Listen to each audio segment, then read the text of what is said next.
Everyone, welcome back. तो इस lecture में हम करने वाले हैं प्रॉपर्टीज ऑफ एल्काइंस। तो तीन मेजर प्रॉपर्टीज होती है जो अंडर केमिकल प्रॉपर्टीज आती है। फिजिकल प्रॉपर्टीज एल्काइंस की सिमिलर रहेगी जैसे आपने एल्केन्स की थी और एल्कीन्स की थी, ठीक है। तो basic properties boiling melting points वैसे ही रहते हैं। और केमिकल प्रॉपर्टीज में हम थ्री मेजर प्रॉपर्टीज पढ़ते हैं। फर्स्ट इज एसिडिक नेचर, फिर आता है एडिशन रिएक्शंस और फिर आता है पॉलीमराइजेशन। तो एसिडिक नेचर की बात करते हैं, ये यूनिक प्रॉपर्टी है एल्काइंस की जो कि आपको एल्केन्स में या फिर एल्कीन्स में देखने को नहीं मिलती है। तो एल्काइंस जो होते हैं वो एसिडिक नेचर के होते हैं। अब ये एसिडिक नेचर के क्यों होते हैं? जो एल्काइंस हैं, जैसे ये बेसिक हमने एल्काइन लिया है, दिस इज इथाइन, ठीक है। इसमें जो ये टर्मिनल हाइड्रोजन्स आपको दिखाई दे रहे हैं, जब मैं टर्मिनल हाइड्रोजन्स यहाँ पर कहूँगी उसका मतलब ये होगा वो हाइड्रोजन्स जो कि ट्रिपली बॉन्डेड कार्बन से जुड़े हैं, जैसे कि ये वाला हाइड्रोजन और ये वाला हाइड्रोजन। ये दोनों हाइड्रोजन्स क्या है? ये है एसिडिक नेचर के। क्या होते हैं? एसिडिक नेचर के, ठीक है। तो इन्हीं टर्मिनल एल्काइंस की वजह से जो ये एल्काइंस होते हैं वो एसिडिक नेचर के होते हैं। अब इसका रीज़न क्यों है कि ये वाले एल्काइन, ये वाले हाइड्रोजन एसिडिक क्यों होते हैं? एल्काइन में एसिडिक नेचर के होते हैं। तो इसका रीज़न ये देख लो कि जो ये ट्रिपल बॉन्ड है, मैंने आपको कहा था पहले भी कि जो हाइब्रिडाइजेशन होती है एल्काइंस में वो क्या होती है? एल्काइन के जो कार्बन्स है वो है sp, ठीक है। दोनों ही जो कार्बन्स है वो क्या है? sp हाइब्रिडाइज्ड है। जैसे कि एल्कीन्स में क्या होता है? sp3 होते हैं, एल्कीन्स में sp2 होते हैं। उसी तरह से जो एल्काइंस है उसमें हाइब्रिडाइजेशन दोनों कार्बन्स की क्या होती है? sp। अब अगर आप sp में s कैरेक्टर निकालो, s कैरेक्टर कितना होता है sp में? sp में 50% s कैरेक्टर होता है, क्योंकि 100 का हाफ कर दोगे तो 50% s के पास जाएगा, 50% p के पास जाएगा। तो s कैरेक्टर sp में कितना होता है? sp हाइब्रिड ऑर्बिटल में 50% s कैरेक्टर होता है। और हमें ये बात पता है कि जो s कैरेक्टर होता है, percentage s character is directly proportional to electronegativity. जिस ऑर्बिटल में जितना ज़्यादा s कैरेक्टर होगा उसकी इलेक्ट्रोनेगेटिविटी सबसे ज़्यादा होगी, उतनी ही ज़्यादा होगी, मतलब इलेक्ट्रॉन पेयर को अपनी तरफ खींचने की एबिलिटी वहाँ पर ज़्यादा होगी जहाँ पर s कैरेक्टर ज़्यादा होता है। क्योंकि जो ये s ऑर्बिटल होते हैं वो न्यूक्लियस के टुवर्ड्स अट्रैक्टेड रहते हैं, या फिर आप कह सकते हो कि पेनिट्रेटेड होते हैं न्यूक्लियस की तरफ, वो क्लोज टू द न्यूक्लियस होते हैं। इस वजह से जहां पर s कैरेक्टर ज़्यादा आए वहां पर क्या होती है? इलेक्ट्रोनेगेटिविटी वहां पर क्या होती है? ज़्यादा होती है, डायरेक्टली प्रोपोर्शनल है। इसीलिए यहाँ पर अगर आप देखोगे, अगर हम इसका ऑर्बिटल पिक्चर इसका निकालें तो कार्बन का ये है sp, ये जो ऑर्बिटल है ये है sp हाइब्रिड ऑर्बिटल, ठीक है, जिससे सिग्मा बॉन्ड बनना है। और दूसरा हाइड्रोजन का इस तरह से 1s ऑर्बिटल है जो ओवरलैप करके क्या बना रहे हैं? ओवरलैप करके ये CH बॉन्ड बना रहे हैं, ठीक है। हम इस CH बॉन्ड की बात कर रहे हैं अभी, क्योंकि ये आपके पास sp हाइब्रिडाइज्ड है और इसका तो 1s ऑर्बिटल है, तो इनकी ओवरलैपिंग से ही सिग्मा बॉन्ड बना है। अब होता क्या है? Due to this sp hybridization जिसमें 50% s कैरेक्टर है, due to this 50% s character electronegativity increase करती है क्योंकि s कैरेक्टर इसमें ज़्यादा है। वहीं अगर आप दूसरों में देखो, एल्कीन या एल्केन में देखो, वहाँ पर क्या होता है? s कैरेक्टर कम होता है कंपैरेटिवली। तो यहाँ पर s कैरेक्टर ज़्यादा है, इस वजह से यहाँ पर जो इलेक्ट्रोनेगेटिविटी है इन ऑर्बिटल्स की towards shared pair of electron, क्योंकि देखो इसमें शेयर्ड पेयर ऑफ इलेक्ट्रॉन है, अब वो कहाँ होगा? इस कार्बन की तरफ होगा, क्योंकि कार्बन का जो sp हाइब्रिड ऑर्बिटल है उसकी इलेक्ट्रोनेगेटिविटी ज़्यादा है, तो वो इस पेयर को अपनी तरफ इफेक्टिवली खींचेगा, ठीक है, अपनी तरफ वो इफेक्टिवली खींचेगा। तो इस H पॉजिटिव का जो रिमूवल है वो ईजी हो जाएगा यहाँ पर। इस वजह से जो एल्काइंस होते हैं उसमें जो ये हाइड्रोजन होते हैं ये एसिडिक हाइड्रोजन्स होते हैं। मतलब किसी भी चीज़ का एसिडिक का क्या मतलब होता है? एसिडिक का मतलब होता है easy removal of H positive. कोई भी चीज़ एसिडिक होती है तो वो क्या होता है, वहाँ पर H पॉजिटिव का रिमूवल इजी होता है। तो यहाँ पर एल्काइंस में क्या हो रहा है, H पॉजिटिव का रिमूवल इजी हो रहा है क्योंकि ये sp हाइब्रिडाइज्ड है, ये शेयर्ड पेयर को अपनी तरफ खींचे रखता है, तो H पॉजिटिव का यहाँ से जाना इजी हो जाता है। तो ये क्या होते हैं, एसिडिक। तो आपको क्या बात ध्यान रखनी है, जो एल्काइंस होते हैं वो एसिडिक नेचर के होते हैं और ये प्रॉपर्टी एल्कीन्स या फिर एल्केन्स शो नहीं करते।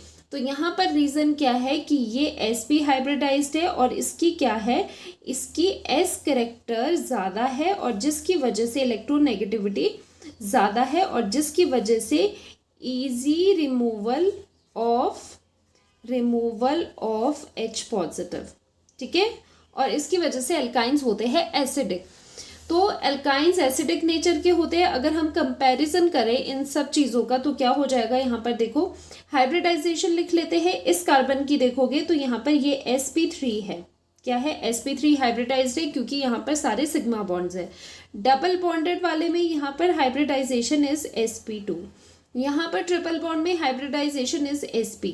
तो हाइब्रिडाइजेशंस हमारे पास आ रही है sp3, sp2 एंड sp। अब यहाँ पर क्या होता है, sp में सबसे ज़्यादा परसेंटेज s कैरेक्टर सबसे ज़्यादा है, ठीक है, यहाँ पर परसेंटेज s कैरेक्टर सबसे ज़्यादा होता है, उसी वजह से H पॉजिटिव का रिमूवल यहाँ से इजीली हो पाता है, उसी वजह से एल्काइंस एसिडिक होते हैं। तो यहाँ पर एक्सप्लेनेशन एक बार रीड आउट हम कर लेंगे। सिंस हाइड्रोजन, जिसे हम टर्मिनल हाइड्रोजन्स भी कहते हैं, in alkyne is attached to sp hybridized triply bonded carbon atom which has 50% s character, so more s character, 50% s character ज़्यादा होता है, ठीक है, due to which it attracts shared pair of electron of CH bond towards itself with highest electronegativity. Hence removal of H positive becomes very easy and alkynes become acidic। तो alkynes क्या होते हैं, acidic होते हैं क्योंकि H positive का removal बहुत easy होता है ड्यू टू sp हाइब्रिडाइजेशन, क्योंकि वहाँ पर s कैरेक्टर ज़्यादा है, s कैरेक्टर ज़्यादा है तो इलेक्ट्रोनेगेटिविटी वहाँ पर ऑर्बिटल की ज़्यादा होती है, ठीक है। सिर्फ ये चीज़ थी, इससे हमें समझ आता है कि एल्काइंस एसिडिक क्यों होते हैं। तो अगर हम s कैरेक्टर की बात करें तो सबसे ज़्यादा जो s कैरेक्टर होता है वो sp हाइब्रिड का होता है ऑर्बिटल का, फिर sp2 और सबसे कम sp3 आ जाता है, ठीक है। तो इस तरह से s कैरेक्टर डिक्रीज करता है, sp का सबसे ज़्यादा होता है। तो इलेक्ट्रोनेगेटिविटी क्या है, डायरेक्टली प्रोपोर्शनल है, उसका ट्रेंड भी सेम रहता है, sp sp2 और सबसे कम sp3 का। तो ये डायरेक्टली प्रोपोर्शनल होते हैं percentage s character and electronegativity, ठीक है। अब देखो एसिडिक नेचर में हम क्या लिखेंगे, एसिडिक नेचर किसका सबसे ज़्यादा होता है, सबसे ज़्यादा होता है एल्काइंस का, ठीक है, एल्काइंस सबसे ज़्यादा एसिडिक होते हैं। फिर अगर कंपैरिजन करना ही है, वैसे तो ये कम होते हैं लेकिन अगर आपको कंपैरिजन फिर भी करना है तो जो एल्कीन्स होते हैं वो उसके बाद आते हैं, सबसे लास्ट में आते हैं एल्केन्स। एल्केन्स सबसे ज़्यादा लीस्ट क्या होते हैं, एसिडिक होते हैं, ओके, क्योंकि यहाँ पर हाइब्रिडाइजेशन sp3 है जो कि इलेक्ट्रोनेगेटिविटी जिसकी बहुत कम है, तो H पॉजिटिव का रिमूवल बहुत टफ हो जाता है यहाँ पर। अब देखो एक क्वेश्चन कर लेते हैं, उससे आपको ज़्यादा समझ आ जाएगा। Which one is most acidic among following, ठीक है। तो यहाँ पर देखो हमें देखना है कौन सा सबसे ज़्यादा एसिडिक है। अब एसिडिक के लिए आपको पहली बात क्या देखना होगा, पहले इसको हम देखते हैं, सेंटर वाले को ज़रा देख लेते हैं। यहाँ पर देखो, यहाँ पर आपको दिया है CH3 कार्बन, फिर ट्रिपल बॉन्ड आ जाता है CH। अब यहाँ पर एसिडिक स्ट्रेंथ पे क्वेश्चन है, एसिडिक स्ट्रेंथ पे क्वेश्चन है तो एसिडिक जो ये हाइड्रोजन है इससे डिसाइड होगा। देखो इसका एसिडिक करेक्टर डिपेंड करता है कितने इजीली H पॉजिटिव यहाँ से रिमूव हो रहा है, ठीक है, यहाँ से H पॉजिटिव कितने इजीली रिमूव हो रहा है। अब मुझे एक बात बताओ, ये H पॉजिटिव कब इजीली रिमूव होगा, जब ये कार्बन बहुत ही ज़्यादा अट्रैक्शन से शेयर्ड पेयर ऑफ इलेक्ट्रॉन्स को अपनी तरफ खींचेगा और ये एज ए H पॉजिटिव बाहर आ जाएगा, ठीक है। तो जितनी अट्रैक्शन से ये कार्बन इन इलेक्ट्रॉन्स को खींचेगा उतनी ही इजीली क्या हो जाएगा, H पॉजिटिव का रिमूवल होना है, ठीक है। बट यहाँ पर क्या होता है, इजी नहीं होता है क्योंकि CH3 क्या है, एल्काइल ग्रुप है, ये इसका होता है प्लस आई इफेक्ट, ये पॉजिटिव इंडक्टिव इफेक्ट शो करता है जिससे ये इलेक्ट्रॉन्स यहाँ से देता है, इलेक्ट्रॉन डोनेट करता है, इलेक्ट्रॉन रिलीजिंग इफेक्ट इसका होता है, जिसकी वजह से कार्बन के पास इलेक्ट्रॉन डेंसिटी प्रोवाइड कर रहा है ये CH3। तो इस कार्बन के पास पहले से ही सोर्स है इलेक्ट्रॉन्स का, पीछे से इलेक्ट्रॉन्स आ रहे हैं, तो ये ज़्यादा इंटरेस्टेड नहीं होगा इन इलेक्ट्रॉन्स को खींचने में, बिकॉज यहाँ से भी इलेक्ट्रॉन्स की सप्लाई आ रही है। तो कहीं ना कहीं जो ये H पॉजिटिव का रिमूवल है वो क्या हो जाएगा, नॉट सो ईजी। इतना ईजी ये रिमूवल नहीं हो पाएगा क्योंकि इसके पास यहाँ पर CH3 भी डोनेट कर रहा है। अगर आप कंपैरिजन करोगे इसका, जिसमें क्या है कोई भी CH3 नहीं है, तो यहाँ पर क्या हो जाएगा, इसका रिमूवल ईजी हो जाएगा, बिकॉज यहाँ पर इलेक्ट्रॉन डेंसिटी कार्बन अपनी तरफ खींच रहा है। ठीक है, तो यहाँ पर H पॉजिटिव का रिमूवल ईजी है। जहाँ पर ईजी रिमूवल है वो क्या होता है, वो मोर एसिडिक होता है।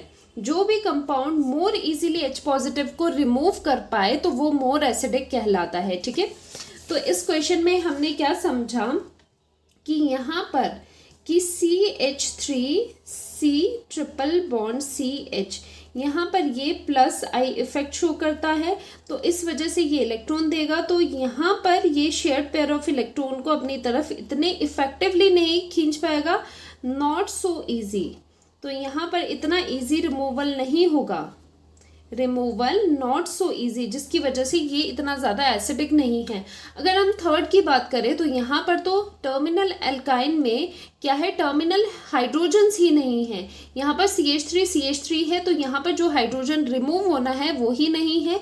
और ये वाले जो हाइड्रोजन्स होते हैं ये एसिडिक नहीं होते, टर्मिनल हाइड्रोजन्स ही एसिडिक होते हैं एल्काइंस में। अब ये बात नहीं है कि एल्काइन है तो कोई भी हाइड्रोजन एसिडिक होगा, नहीं। आपको क्या मैंने बताया था, टर्मिनल एल्काइन ही एसिडिक होता है, मतलब जिनके पास टर्मिनल पे हाइड्रोजन्स प्रेजेंट हो, मतलब ट्रिपली बॉन्डेड कार्बन से डायरेक्टली हाइड्रोजन्स जो अटैच्ड होते हैं वो एसिडिक नेचर के होते हैं, उनका रिमूवल इजीली हो जाता है। लेकिन वो चीज़ यहाँ पर नहीं हो पाएगी, तो ये तो सबसे लीस्ट एसिडिक ही होगा। तो सबसे लीस्ट एसिडिक तो ये ही होगा, CH3 ट्रिपल बॉन्ड और ये CH3। ठीक है, ये तो क्या होगा, ये बहुत ही ज़्यादा लीस्ट एसिडिक होगा क्योंकि यहाँ पर कोई भी हाइड्रोजन नहीं है, एसिडिक हाइड्रोजन नहीं है। फिर सबसे ज़्यादा होगा ये वाला, ठीक है, सबसे ज़्यादा होगा इथाइन, फिर उसके बाद आ जाता है CH3C ट्रिपल बॉन्ड CH। अब इन दोनों में से इसका कम क्यों होता है, बिकॉज यहाँ पर ये प्लस आई इफेक्ट दे रहा है, यहाँ से इलेक्ट्रॉन इसे मिल रहे हैं इस कार्बन को, तो ये इलेक्ट्रॉन्स को इतने इफेक्टिवली अपनी तरफ अट्रैक्ट नहीं कर पाएगा। तो ये H पॉजिटिव का removal of H positive not so easy. तो इसकी जो एसिडिक स्ट्रेंथ होती है वो एज कंपेयर टू इथाइन कम होती है। एल्काइंस के एसिडिक नेचर को हम रिएक्शन के थ्रू भी देख सकते हैं, समझ सकते हैं। ठीक है, तो वो हम रिएक्शंस करने वाले हैं जिससे हमें पता चलता है कि जो एल्काइंस है वो एसिडिक नेचर के होते हैं। फर्स्ट रिएक्शन आती है विद सोडियम मेटल। अब सोडियम मेटल के साथ देखो जो एसिड्स होते हैं, एसिड की सोडियम मेटल के साथ क्या रिएक्शन करते थे हम लोअर क्लासेस में, जब भी एसिड है, कोई एसिड सोडियम मेटल से रिएक्ट करता है तो क्या होता है, लिबरेशन ऑफ हाइड्रोजन गैस होती है, H2 गैस लिबरेट होती है। ठीक है, अगर एल्काइंस क्या है, एसिडिक है, तो सोडियम मेटल के साथ रिएक्ट करने पे ये डाई हाइड्रोजन गैस को लिबरेट करना चाहिए इन्हें। ठीक है, तो वही चीज़ हम यहाँ पर देखते हैं। फर्स्ट रिएक्शन हम करते हैं विद सोडियम मेटल। ठीक है, तो यहाँ पर हम ले लेंगे बेसिक सा अपना इथाइन, बेसिक सा इथाइन ले लेंगे। ठीक है, विथ सोडियम मेटल, इसका रिएक्शन कर देंगे सोडियम मेटल के साथ। अब क्या होता है यहाँ पर, अब देखो ये एसिडिक है तो ये H पॉजिटिव, यहाँ से इलेक्ट्रॉन डेंसिटी इसकी तरफ चल जाएगी। ठीक है, तो ये नेगेटिव आ जाएगा और ये वाला पॉजिटिव आ जाएगा। अब ये पॉजिटिव को Na पॉजिटिव रिप्लेस कर देता है इस तरह से, ट्रिपल बॉन्ड कार्बन पे नेगेटिव है और यहाँ पर आ जाता है Na पॉजिटिव। साथ ही साथ हाइड्रोजन गैस लिबरेट हो जाती है, एक हाइड्रोजन है तो यहाँ पर हम हाफ यहाँ पर मल्टीप्लाई कर देते हैं। ठीक है, तो इस तरह से लिबरेट होता है। अगर आपने फर्दर इस वाले हाइड्रोजन को भी करना है रिमूव, तो दोबारा आप सोडियम मेटल के साथ रिएक्शन करवाओ तो यहाँ पर भी सेम चीज़ होगी। ये इलेक्ट्रॉन डेंसिटी कहाँ जाएगी, टुवर्ड्स कार्बन जाएगी, क्योंकि ये sp हाइब्रिडाइज्ड है और यहाँ पर इलेक्ट्रोनेगेटिविटी इस कार्बन की ज़्यादा है। ठीक है, वो चीज़ें मैं आपको बता चुकी हूँ। तो ये नेगेटिव आ गया, ये पॉजिटिव आ गया। अब इसकी जगह क्या आ जाएगा, तो ये नेगेटिव और Na पॉजिटिव ऐसा था, तो ये Na पॉजिटिव यहाँ पर H पॉजिटिव की जगह लग जाएगा और यहाँ पर अगेन हाफ H2 लिबरेट हो जाएगा। तब आप यहाँ पर देख सकते हो कि H2 गैस, डाईहाइड्रोजन गैस यहाँ पर लिबरेट हो रही है। तो इससे हमें पता चलता है जो ये एल्काइंस है वो क्या है, एसिडिक नेचर के है। ठीक है, उसी तरह से सोडामाइड के साथ भी आप रिएक्शन करवा सकते हो। हम प्रोपाइन की रिएक्शन करवा लेते हैं। ठीक है, प्रोपाइन की हम रिएक्शन करवा लेते हैं सोडामाइड के साथ। ये क्या है, दिस इज सोडामाइड। सोडामाइड के साथ रिएक्शन करवा के क्या होगा, अगेन अब देखो यहाँ पर एसिडिक हाइड्रोजन कौन सा है, ये वाला है। तो यहीं पर इलेक्ट्रॉन डेंसिटी इधर चल जाएगी, ये नेगेटिव हो जाएगा, ये पॉजिटिव हो जाएगा। तो यहाँ पर Na की जगह, Na हाइड्रोजन की जगह आ जाएगा CH3 कार्बन ट्रिपल बॉन्ड और यहाँ पर कार्बन नेगेटिव, साथ ही साथ यहाँ पर आ जाएगा Na पॉजिटिव। ठीक है, तो यहाँ पर Na पॉजिटिव आ जाएगा। अब देखो NH2 नेगेटिव था, NH2 यहाँ पर क्या था, जो NH2 था वो नेगेटिव हो गया था क्योंकि Na पॉजिटिव था। Na पॉजिटिव, NH2 नेगेटिव और साथ ही साथ ये जो H पॉजिटिव बाहर आया था क्योंकि अल्काइन एसिडिक है, तो ये दोनों आपस में मिलके बना देते हैं NH3 अमोनिया। ठीक है, साथ ही साथ अमोनिया यहाँ पर निकल जाती है। अब आप कहोगे यहाँ पर तो हाइड्रोजन लिबरेट नहीं हो रही है, पर हो तो रहा है। यहाँ पर H पॉजिटिव रिमूव हुआ ना यहाँ से। ठीक है, H पॉजिटिव तो निकल रहा है, लेकिन वो क्या हो रहा है, NH2 नेगेटिव के साथ मिलके NH3 बना रहा है। तो ये भी एसिडिक है क्योंकि H पॉजिटिव का यहाँ पर हमने रिमूवल करवाया है। तो जो ये दो रिएक्शंस है ये इंपॉर्टेंट हो जाती है, क्योंकि ये एज ए हम टेस्ट भी कर सकते हैं to distinguish between alkynes and alkenes, या फिर एल्काइंस का विद एल्कीन्स। ठीक है, तो आपस में एल्केन एल्कीन एल्काइंस को अगर आपने डिस्टिंग्विश करना है तो ये वाला टेस्ट आप रन करवा सकते हो, क्योंकि जो एल्काइंस होते हैं वो एसिडिक होते हैं, वेयर एज जो एल्केन्स एंड एल्कीन्स होते हैं वो एसिडिक नहीं होते। ठीक है, सिर्फ और सिर्फ जो एल्काइंस होते हैं वो ही एसिडिक होते हैं due to presence of these terminal hydrogens. इसकी वजह से क्या हो जाता है, एल्काइंस एसिडिक होते हैं और बाकी एल्केन एंड एल्कीन्स नहीं होते। तो एज ए टेस्ट भी आप इसे कर सकते हो। तो ये जो दो रिएक्शंस हैं, अगर हम सोडियम की रिएक्शन करवा दें एल्कीन के साथ या फिर एल्केन के साथ, तो ये वाले प्रोडक्ट्स आपको ये रिएक्शन नहीं होगी। ठीक है, तो ये एज ए डिस्टिंग्विश टेस्ट भी हम करवा सकते हैं between alkynes, alkanes and alkene. अब आती है एडिशन रिएक्शंस। जो एल्काइंस होते हैं वो मोस्टली एडिशन रिएक्शन देते हैं, वो भी इलेक्ट्रोफिलिक एडिशन। ठीक है, जो इसमें स्टेप इन्वॉल्व है, पहले हम बेसिक सा देख लेते हैं, एक आइडिया लेते हैं इसमें एक्चुअली क्या होता है। जैसे ये आपका रिएजेंट है HZ, कोई भी हो सकता है, यहाँ पर हाइड्रोजन भी हो सकता है, हेलोजन भी हो सकता है। ठीक है, एसिड की प्रेजेंस में आप क्या करते हो, यहाँ पर जैसे यहाँ पर मान लो कि हाइड्रोजन है। ठीक है, तो यहाँ पर नेगेटिव आ जाएगा, तो ये हाइड्रोजन इस तरफ चले जाता है। ठीक है, तो ये हाइड्रोजन इस कार्बन पे लग जाएगा, डबल बॉन्ड आ जाएगा और इस कार्बन पे डेफिशिएंसी आ जाएगी, मतलब यहाँ पर पॉजिटिव लगता है। अब ये जो कार्बोकेटाइन बना है इसका पर्टिकुलरली इसका क्या नेम होता है, विनाइलिक केटाइन। ठीक है, ये पोजीशन होती है विनाइलिक, तो ये हो गया विनाइलिक कार्बोकेटाइन या केटाइन। अब क्या होता है, जो दूसरा पार्ट है Z नेगेटिव, वो इसके साथ रिएक्ट करके इस तरफ पे लग जाता है। तो इस तरह से इलेक्ट्रोफिलिक एडिशन होती है। तो यहाँ पर जो प्रोडक्ट आपका बनना है वो डिपेंड करता है कि कौन सा आपके पास केटाइन बना है, स्टेबिलिटी ऑफ द केटाइन पे वो डिपेंड करता है। और दूसरी बात, कभी भी आपको यहाँ पर भी अनसिमेट्रिकल एल्काइंस आ जाए, उसमें आपको एडिशन करवानी है, तो हम जाएंगे मार्कोनिकॉफ रूल के अकॉर्डिंग, जैसे हमने एल्कीन्स में करा है। ओके, सो फर्स्ट टाइप पढ़ते हैं addition of dihydrogen, very easy, जो कि हमने एल्कीन्स में भी करा था। कैटालिटिक हाइड्रोजनेशन होती है, जैसे एल्काइन की कर लेते हैं CH+, हाइड्रोजनेशन वो भी कैटलिस्ट के प्रेजेंस में, निकल पैलेडियम या फिर प्लेटिनम के प्रेजेंस में हाइड्रोजनेशन किस तरह से करी थी हमने। यहाँ पर अगर 1 मोल आपने लिया है तो एल्कीन बनता था इस तरह से CH2 डबल बॉन्ड CH2। ठीक है, 2 हाइड्रोजन्स दोनों कार्बन पे इस तरह से लग जाएगी और ट्रिपल का डबल बॉन्ड आ जाता है। फिर से आप ये स्टेप रिपीट करते हो कैटालिटिक हाइड्रोजनेशन, तो आपके पास मिल जाता है एल्केन। तो इस तरह से हाइड्रोजनेशन कर सकते हो। 2 मोल्स अगर ले रहे हो तो सीधे एल्केन बनाना है, ओनली 1 मोल अगर हम लेते हैं तो एल्कीन बनाना है। उसी तरह से अनसिमेट्रिकल एल्काइन पर भी ये बहुत ही इजीली हम कर सकते हैं हाइड्रोजनेशन कैटालिटिक। तो इसमें क्या होगा, सिंस यहाँ पर दोनों ही जो एटम्स है वो हाइड्रोजन है, तो कहीं पर भी लगा दो, यहाँ पर कोई कंफ्यूजन नहीं है। CH3 CH2 CH3, और ये कब है, जब हम 2 मोल्स ऑफ H2 लेते हैं तो सीधे हमारे पास एल्केन बन जाता है। 1 मोल लोगे तो एल्कीन बने। अब है एडिशन ऑफ हेलोजन। देखो एडिशन ऑफ हेलोजन भी वैसे ही होनी है जैसे एडिशन ऑफ हाइड्रोजन हुआ था, ठीक है।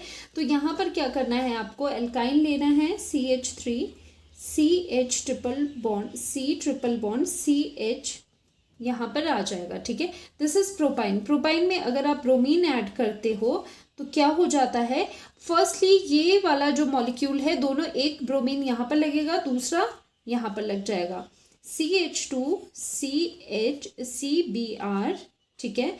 और साथ ही में ट्रिपल का हो जाता है डबल बॉन्ड, CH, एक ब्रोमीन यहाँ पर लग जाता है। फर्दर आप ब्रोमिनेशन करवाते हो तो क्या होगा, जो डबल बॉन्ड है वो सिंगल में कन्वर्ट हो जाएगा, ठीक है। तो यहाँ पर आ जाता है CH3 CBr2 single bond C, और इसमें आ जाता है HBr2। मतलब यहाँ पर जो एडिशन होगी वो हाइड्रोजन की तरह ही करवानी है। लेकिन इंपॉर्टेंट बात यहाँ पर क्या होती है, ब्रोमीन वाटर टेस्ट, जो कि हमने एल्कीन के केस में भी करा था। तो ब्रोमीन वाटर टेस्ट में हम क्या बनाते हैं, ब्रोमीन का विथ CCl4 जो कि एक ऑर्गेनिक सॉल्वेंट है, एक हम सॉल्यूशन बनाते हैं, ठीक है, जिसका कलर होता है रेडिश ब्राउन या फिर रेडिश ऑरेंज भी कई जगह लिखा होता है, ठीक है। थोड़ा सा रेडिश ऑरेंज या फिर ब्राउनिश ऑरेंज कलर का ये वाला सॉल्यूशन होता है। अब आप क्या करते हो, बेकर लिया है, इसमें आपने सॉल्यूशन लिया है, मान लो ये एल्काइन है, ठीक है। अनसैचुरेशन का टेस्ट ये देता है ब्रोमीन वाटर टेस्ट। अनसैचुरेशन में आ जाते हैं डबल बॉन्ड या फिर ट्रिपल बॉन्ड। तो क्या होता है, ऊपर से आप ब्रोमीन वाटर डाल रहे हो जो कि रेडिश ऑरेंज कलर का है, और ये जो एल्काइन है इसका कोई यहाँ पर कलर अभी नहीं है, ठीक है।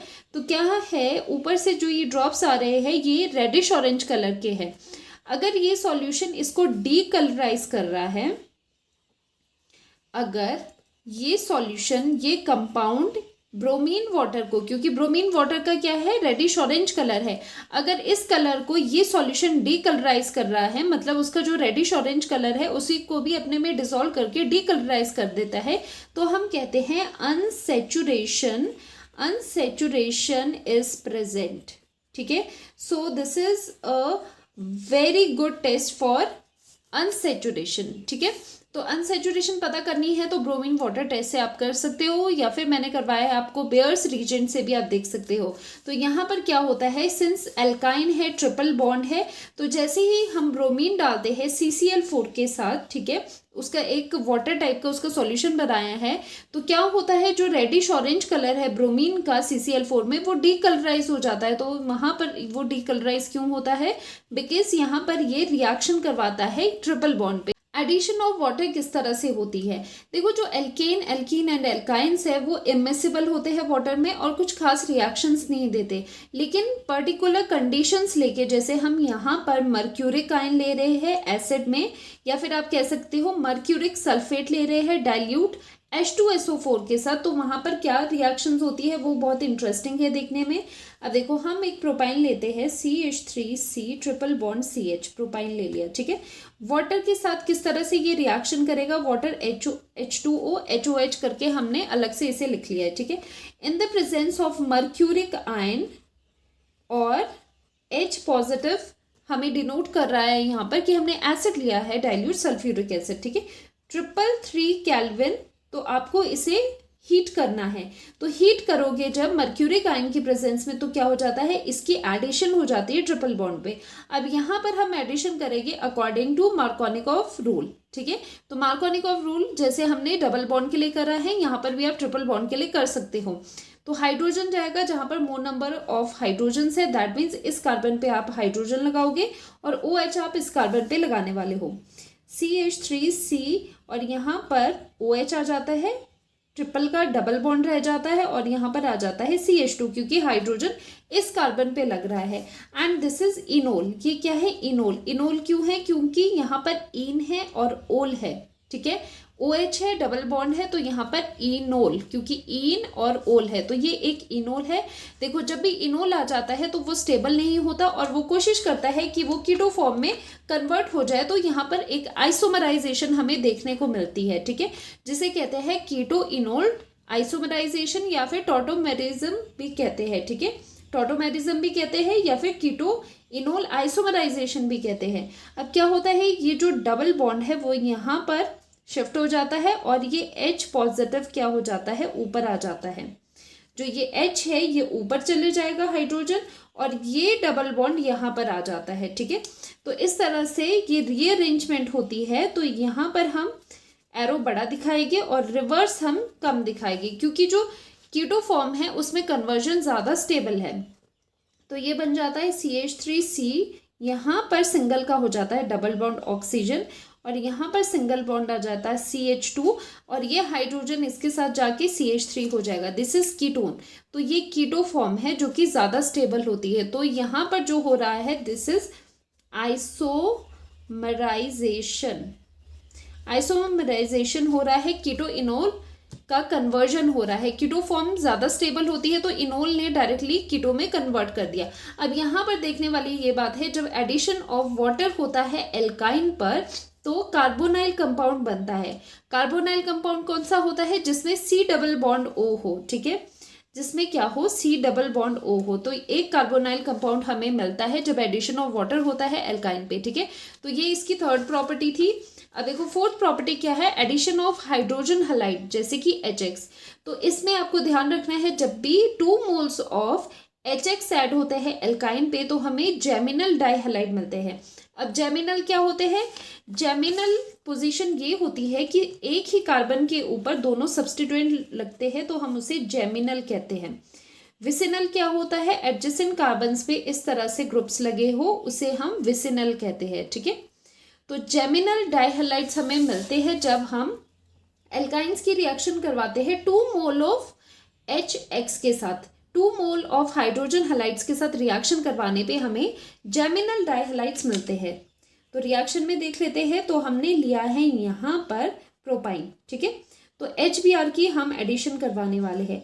तो according to Markovnikov of addition यहाँ पर भी क्या हो जाएगा? हाइड्रोजन यहाँ पर जाएगा जिसके पास ज़्यादा नंबर ऑफ हाइड्रोजन है और इसका काउंटर पार्ट कहाँ जाएगा? दूसरे कार्बन पे चले जाता है। तो आपके पास यहाँ पर एडिशन प्रोडक्ट मिल जाता है। कार्बन पे ब्रोमीन लग जाता है, ट्रिपल का डबल हो जाता है और यहाँ पर हो जाता है CH2, ठीक है। अब दूसरा मोल आपने HBr का ऐड करवाना है तो क्या हो जाता है?